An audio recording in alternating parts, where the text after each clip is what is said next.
በጋምቤላ ታጣቂዎች በንጹሃን ዜጎች ላይ ጥቃት መፈጸማቸውን የሚያወግዝ ሰልፍ ተካሄደ።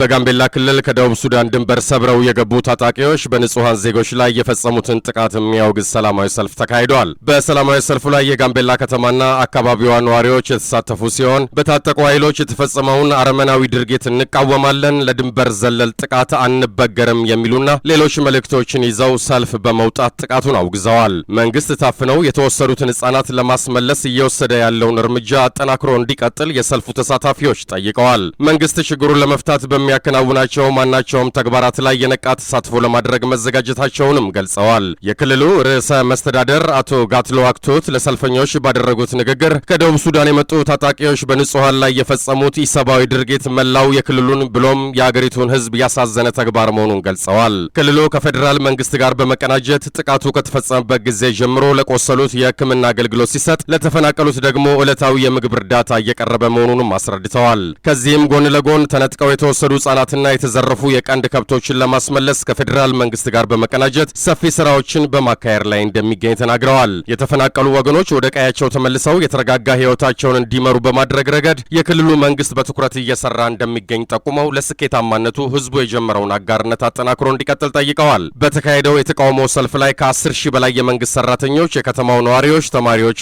ሌሎችም የህብረተሰብ ክፍሎች ተሳትፈዋል። የጋምቤላ ክልል ምክር ቤት ከደቡብ ሱዳን ድንበር ሰብረው የገቡ ታጣቂዎች ጥቃት የፈጸሙበት ሚያዝያ 7 ቀን በክልል ደረጃ በየዓመቱ እንዲታሰብ ወስኗል። ምክር ቤቱ ከትናንት በስቲያ ባካሄደው አስቸኳይ ስብሰባ የህዝብ ተወካዮች ምክር ቤት የ2 ቀን ብሔራዊ የሐዘን ቀን ማወጁን አድንቆ መላው የአገሪቱ ህዝቦች ላሳዩት አጋርነት ምስጋና አቅርበዋል። የክልሉ ርዕሰ መስተዳደር አቶ ጋትሎ አክቶት እንደተናገሩት በአሁኑ ወቅት የኢፌዴሪ መከላከያ ሰራዊት የታገቱ ህጻናትን ለማስለቀቅ በታጣቂዎቹ ላይ ጠንካራ ጥቃት እያደረሰ መሆኑን ተናግረዋል። የመከላከያ ሰራዊቱ የታገቱትን ህጻናት ለማስለቀቅ በታጣቂዎቹ ላይ ጠንካራ ጥቃት እያደረሰ መሆኑን ነው አቶ ጋትሎዋክ የተናገሩት። በታጣቂዎቹ የታገቱት 125 ህጻናት መከላከያ ሰራዊቱ ከሚያከናውነው የኦፕሬሽን ስራ በኋላ ወደ ቤተሰቦቻቸው እንዲመለሱ ይደረጋልን ብለዋል። ተዘርፈው የተወሰዱ ከ2000 በላይ ከብቶችን የማስመለሱ ስራም ከዚሁ ጎን ለጎን ይከናወናል ነው ያሉት። የፌዴራል መንግስት ክልሎችና መላው የኢትዮጵያ ህዝብ በዚህ ጥቃት የተሰማቸውን ሐዘን በመግለጽ የአካባቢውን ህዝብ በማረጋጋቱና